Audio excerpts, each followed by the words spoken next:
ప్రేమే కాదు, అది వాడి దగ్గర అందులేనండి. నేను పంపించేట్లో అన్ని రిలేషన్స్ ఉండాలి.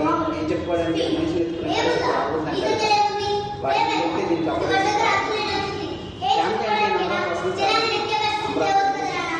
ఆ ఎమోషన్స్ అన్ని వాళ్ళు చూస్తే ఇది వాళ్ళు లవ్ చేస్తుంది. నా బ్రేక్లో 2 నిమిషాలు ఆలోచించి పెడితే ఆలోచించి దీన్ని సరే అప్పుడు అనిపించలేదా? అంతెందుకు నా కూతురు పెళ్లి ప్రాబ్లంలో నువ్వు రావాలంటే వచ్చి మీరెంత అవమానంతో నవ్వుతూ తిరిగాడే, అప్పుడు మీకు వాళ్ళకి మంచి ఫ్రెండ్ కనిపించలేదా నాన్న? అంతెందుకు ఇది వాడిని నన్ను దగ్గరికి వెళ్ళిపోయిన తర్వాత మేమే సర్దుకుంటాయంటే నాకు కావాల్సిన సర్దుకుపోయే రిలేషన్షిప్స్ కాబట్టి తీసుకొచ్చాడు. అప్పుడు